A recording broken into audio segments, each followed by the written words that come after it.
Commit After Work, le Business Talk, est présenté par Commit, la solution logicielle idéale pour la gestion numérique de vos données en ressources humaines. Et de RIF SA de votre région. Nous rendons la qualité visible.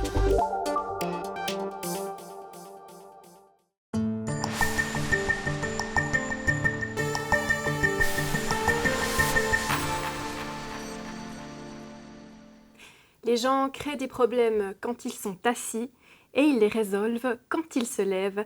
C'est peut-être le principal mantra d'Elifsuna Bilecek. Cette femme d'action a plusieurs entreprises d'intérim et elle est aussi investisseuse dans l'immobilier. J'ai le plaisir de l'accueillir. Bienvenue. Merci. Ce mantra, est-ce que vous l'avez toujours appliqué ? Est-ce que c'est vrai qu'il ne faut pas trop réfléchir avant d'agir ? Je pense effectivement que le succès et le secret naît vraiment de l'action en fait. Donc oui, c'est une phrase qui est très importante pour moi. Elif Bilecek, vous êtes issue d'une famille kurde, politisée, qui s'est réfugiée en Suisse dans les années 90. Vous avez grandi à Bienne dès l'âge de 10 ans. Ce parcours personnel, dans toute sa richesse et sa complexité, a fait naître en vous de fortes ambitions et un grand enthousiasme à entreprendre. On va y revenir. On voit une photo qu'on verra tout au long de l'émission de vous sur un chantier parce que ce qui vous a propulsé, c'est l'investissement immobilier. Aujourd'hui, vous gérez un important patrimoine. Sur la photo, on voit justement sur un chantier. Ça ressemble à quoi vos journées en tant qu'investisseuse dans l'immobilier ? Alors aujourd'hui, bien sûr, on a un parc qui nécessite des rénovations, un suivi. Donc on a plusieurs projets aussi, un projet de promotion dans la région. Donc aujourd'hui, c'est beaucoup de réunions, c'est beaucoup de suivi sur le terrain avec les équipes dans notre région. Voilà. Donc tous les jours, vous êtes en vadrouille comme ça sur les chantiers ? On va dire régulièrement. Vous avez dû apprendre à faire ça finalement. Oui, j'ai eu de la chance, donc j'ai commencé vraiment il y a 10 ans activement et puis on est passé de petits projets à de plus en plus des plus gros projets. Donc en fait, j'ai pu apprendre sur le terrain en m'entraînant sur on va dire des plus petits chantiers et petit à petit, c'est monté au niveau de la technicité. Puis aujourd'hui, on a des plus gros chantiers. Oui. Vous vous occupez beaucoup des achats. Votre mari, maintenant, gère, lui, beaucoup les chantiers. Votre époux, qui s'appelle Nouri Bilecek. Vous avez 2 petits garçons avec lui. Souvent, on entend qu'il ne faut pas mélanger la vie privée et la vie professionnelle. Et vous, vous faites exactement le contraire. Oui, tout à fait, c'est vrai. On travaille en famille. J'ai mon beau-frère également qui est dans mon agence d'intérim. Mon mari est vraiment mon partenaire dans la vie et mon associé. Ça se passe extrêmement bien. Je ne serais pas où j'en suis aujourd'hui si je n'avais pas un socle solide derrière moi. Donc réellement, c'est un élément clé de ma réussite. Vous l'avez dit, vous travaillez en famille, notamment avec votre beau-frère dans cette agence d'intérim qui en a entre-temps racheté plusieurs. Quel profil de travailleurs et travailleuses vous engagez et proposez à vos autres clients entreprises ? Alors nous sommes une agence réellement spécialisée dans le bâtiment et l'industrie. Donc Smart Jobs est une société qui existe depuis plus de 20 ans. On travaille dans la région, donc le Seeland est vraiment, on va dire, le Seeland jusqu'à Soleure à peu près, dans le bâtiment exclusivement et dans l'industrie plutôt lourde, type métallurgie. Combien de personnes travaillent grâce à vous en fait dans les entreprises de la région chaque jour à peu Alors près ? Smart Jobs emploie 130 intérimaires au quotidien en moyenne, voilà, dans la région. Et combien d'entreprises ? On doit avoir à peu près, on va dire, 25-30 partenaires actifs dans la région.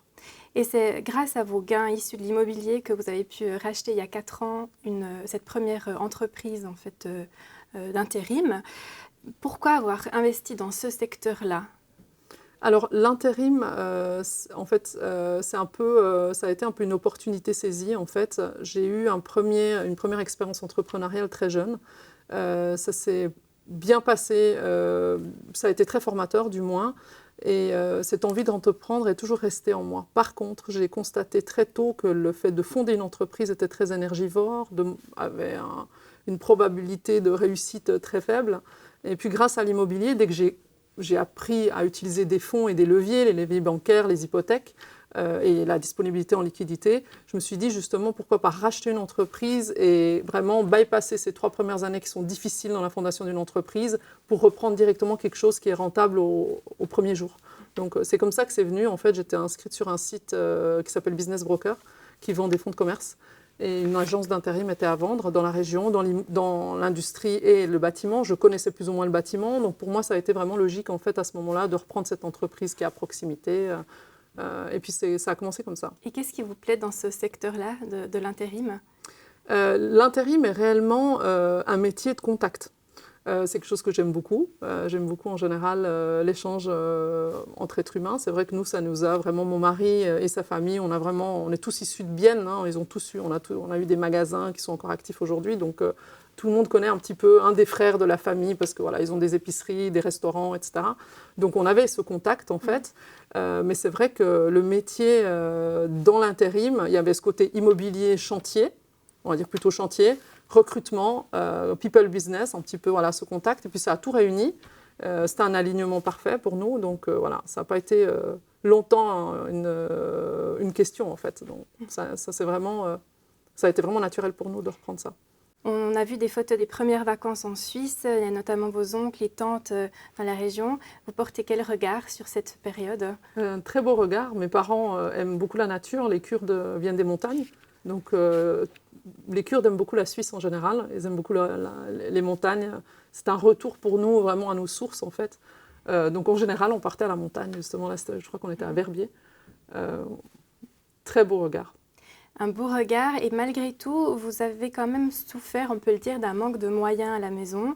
Vous disiez, votre papa notamment, qui travaillait comme ouvrier, c'était des métiers difficiles, il avait mal au dos, donc c'était un inconfort qui a réveillé quelque chose en vous aussi. Oui, j'ai l'impression, alors il y avait le côté financier, mais il y avait aussi le côté du quotidien en fait, que je trouvais lourd et ennuyeux, très pétroit en fait.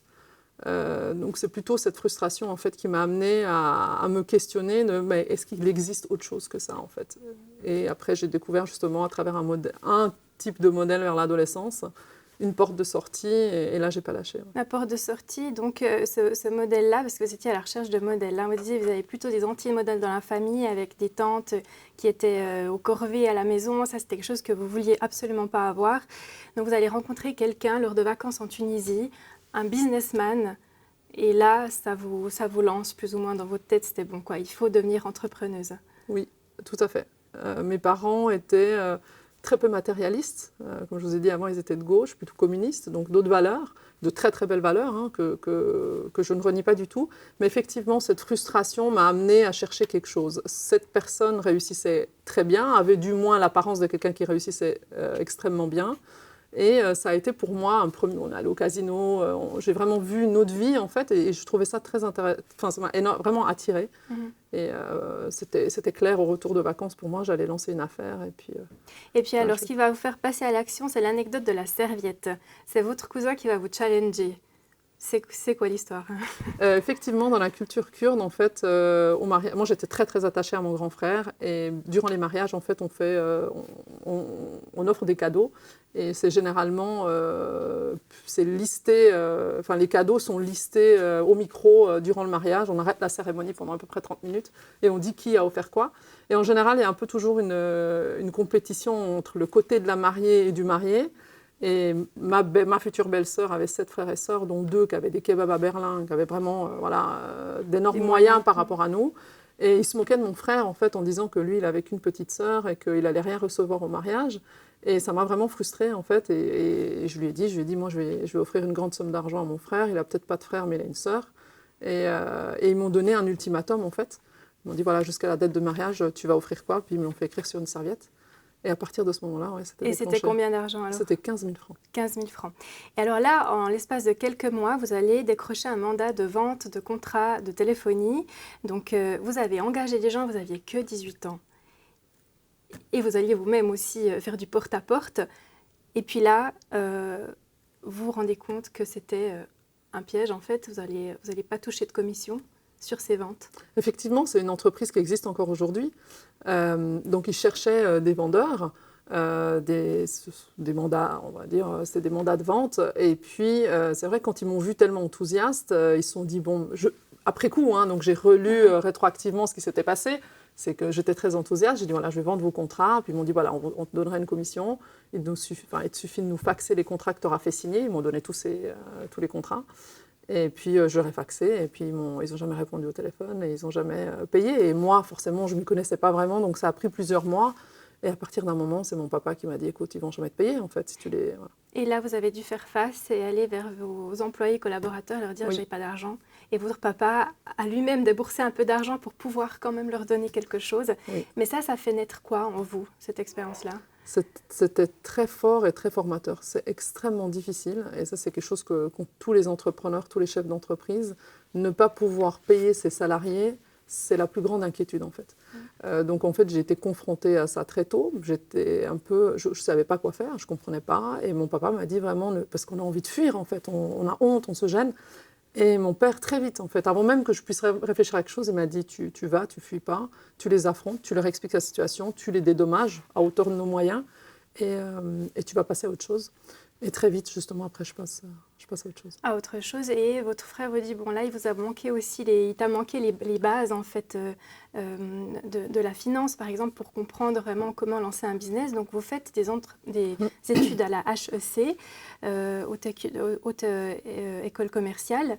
À la sortie de vos études, vous rencontrez votre futur époux, qui lui vient de la Turquie à l'âge de 20 ans et s'établit en Suisse.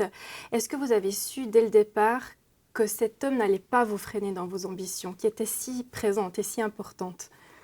C'est une très belle question, merci. C'est vrai que le choix de l'époux est primordial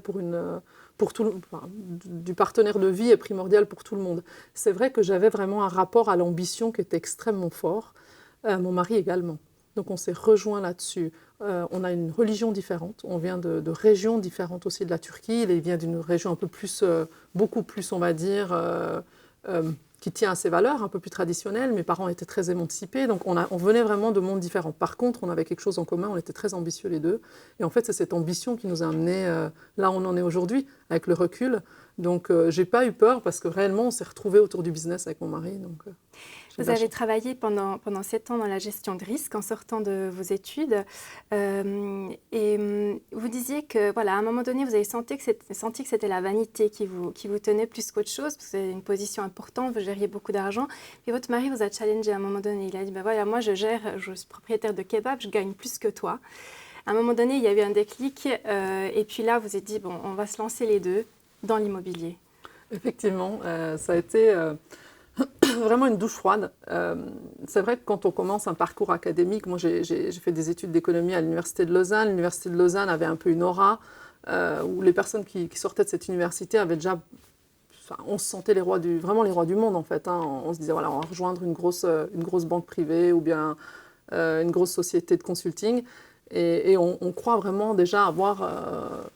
réussi sa vie. Je ne dis pas qu'on n'a pas réussi, je dis juste que moi, ce que je voulais, c'était autre chose. Et je ne savais pas exactement ce que c'était, ce montant qui permettait de vivre cette grande vie, en fait, à laquelle j'avais goûté quelques années auparavant. Et je gagne un bon salaire, bien sûr, à la sortie de l'université. J'ai des belles responsabilités, mais ce n'est pas un montant qui permet de s'acheter une grande maison, vraiment d'avoir cette grande vie que je souhaitais. Mais je ne remarquais pas vraiment, en fait, cette dissonance. Et mon mari, un jour, me dit vraiment exactement ça. Il m'a dit, bah, toi, tu sors peut-être de l'université, mais moi, avec mon kebab, je ne parle pas la langue, je gagne plus que toi. Et ça a été vraiment une douche froide et ça a été une vérité, en fait. En ayant dans la tête d'un parc immobilier important, vous avez aussi beaucoup de locataires donc pour lesquels vous avez aussi une responsabilité. On entend de plus en plus que voilà, les loyers, même à Bienne, augmentent.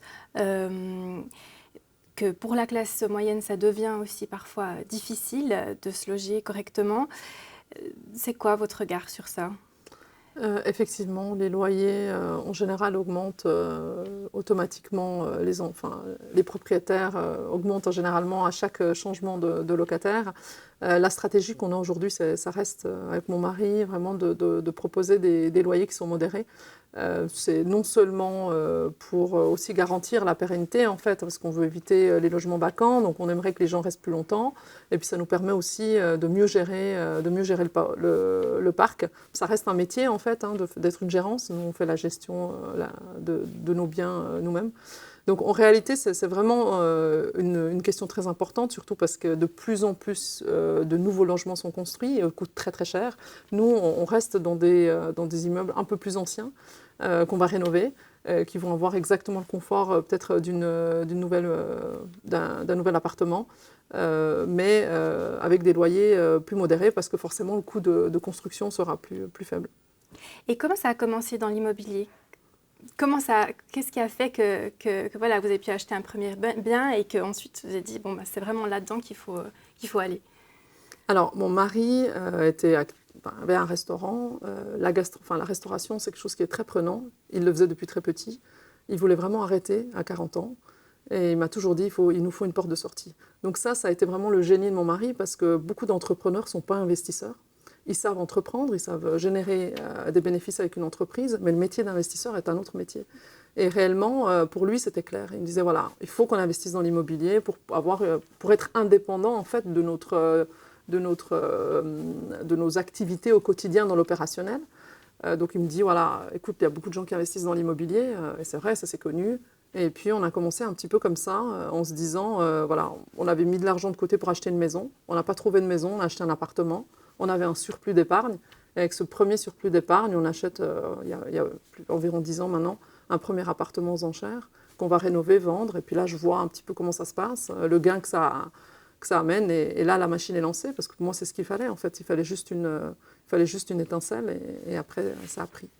Des biens qui se situent exclusivement dans la région, parce que vous me disiez, voilà, j'ai pas envie de perdre de temps dans les déplacements, il faut que tout soit plus ou moins à portée de main, puisque à côté de ça, vous avez justement 6 agences d'intérim. Les agences, ce qui est particulier dans ce secteur, c'est que finalement, vous avez 2 clients, on peut le dire. Vous avez les entreprises à qui proposer des travailleurs temporaires, et puis vous avez les travailleurs temporaires. Donc, comment on se débrouille là-dedans? Tout à fait. Le métier de recruteur est vraiment un métier qui doit permettre une rencontre en fait, entre un candidat et une entreprise.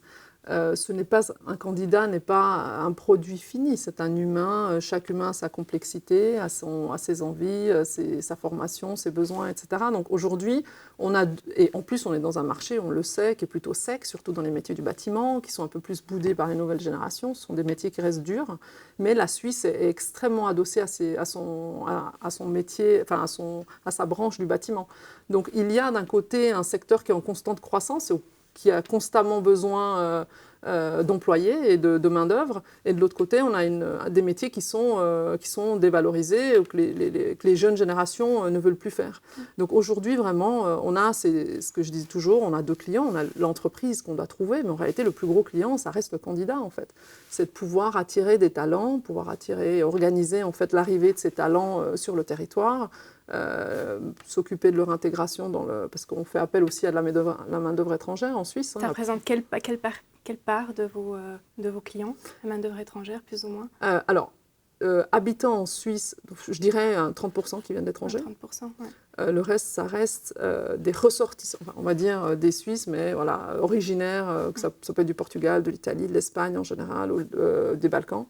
Généralement, ce sont ces Et vous avez même acquis un hôtel pour pouvoir loger ces personnes qui viennent temporairement pour des missions? Tout à fait. Le secteur du bâtiment reste un secteur pour lequel on se déplace. C'est assez courant. Quelqu'un vient de l'Italie, passe un moment peut-être dans le Valais, et puis après vient sur des chantiers plutôt dans le Mittelland. Enfin, il y a un peu cette notion-là. Donc j'ai ressenti très tôt l'avantage que pourrait être justement un hôtel pour pouvoir à court terme proposer des logements meublés à nos intérimaires. En préparant cette interview, la première chose que vous m'avez dite, c'était que vous veniez de comprendre qu'il fallait arrêter de diriger votre famille comme votre business. On va terminer avec ça. Qu'est-ce qui vous avait fait prendre conscience en fait de ce problème-là? C'était des tensions au sein de la famille? C'est très important, c'est un sujet qui me tient à cœur. C'est vos 2 enfants, hein, Oui, on n'a pas encore donné leur nom non plus. Exactement. C'est vrai que quand on est on porte des rôles, des responsabilités. Au bureau et dans l'immobilier, ça reste des métiers qui sont... je travaille avec énormément d'hommes en réalité. Et puis, non, pas que ça change vraiment quelque chose, mais c'est vrai que quand on est dirigeant, on est amené à donner des ordres, on est amené à rester sur du concret, des actions. Et on liste des actions et puis on s'attend à ce que ça soit plus ou moins fait. Après, il faut un suivi, un contrôle, etc. Mais on ne dirige pas une famille comme on dirige une entreprise. C'est surtout quand on est une femme. J'estime vraiment qu'on a un rôle beaucoup plus doux, beaucoup plus paisible, beaucoup plus discret à faire. C'est-à-dire que je pense qu'on crée un environnement, on crée un foyer où les personnes justement peuvent s'épanouir sans sentir la pression d'une liste de tâches ou de la vie qui arrive avec des études à valider, des notes à obtenir. Donc j'essaie d'enlever la pression. Voilà, c'est ça, vous enlevez la pression au quotidien, c'est un peu ça. Essayez de dégager aussi un peu plus de temps pour vous. Oui. Et vous qui êtes une grande enthousiaste, portée par ça, portée par vos rêves qui se concrétisent la plupart du temps, c'est quoi vos rêves pour la suite d'un point de vue professionnel peut-être déjà ? Alors, je suis aujourd'hui vraiment très claire sur ce que je veux faire. La stratégie, c'est vraiment de l'acquisition, c'est-à-dire que ce soit autant dans le portefeuille immobilier ou bien dans les entreprises d'intérim. Donc, ça reste l'acquisition d'entreprises saines, ayant un fort potentiel en fait, parce qu'elles ne sont pas optimisées. Donc ça, c'est plutôt pour le côté intérim. Le côté immobilier, c'est la même chose. Des structures saines où tout le potentiel n'a pas été révélé et que je peux, grâce à mes leviers et grâce à l'expertise que j'ai acquise ces dernières années, révéler en fait et aller chercher tout le potentiel de ces entreprises, enfin de ces biens. L'objectif aujourd'hui, en réalité, c'est le chemin. Moi, je suis déjà dans une situation où je me sens extrêmement privilégiée. Je suis en sécurité, mes enfants nous sommes tous en santé, nous vivons dans une belle maison, j'ai des amis, j'ai un entourage, j'ai une famille. Donc en réalité pour moi, aujourd'hui c'est le chemin, c'est profiter du chemin qui est important pour moi. Donc les opportunités viennent de toute façon, parce que je suis là, je communique, j'existe et je suis de plus en plus visible, donc les opportunités viennent à moi. Mais pour moi c'est vraiment aujourd'hui profiter au quotidien. Je pense que la magie est là en fait, je pense que la magie est dans le quotidien. En tout cas, je vous remercie beaucoup pour cet entretien, très intéressant. Et puis, je vous souhaite le meilleur pour la suite. Merci beaucoup. Quant à vous, chers téléspectateurs, téléspectatrices, on se revoit bientôt pour une prochaine émission Business Talk. Merci.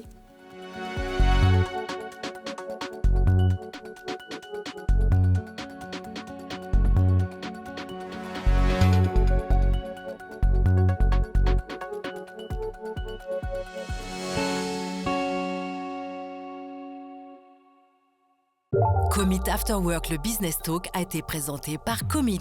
Une gestion des ressources humaines plus simple, plus numérique, plus rapide et à un prix imbattable. Et de RIF SA de votre région. Nous rendons la qualité visible.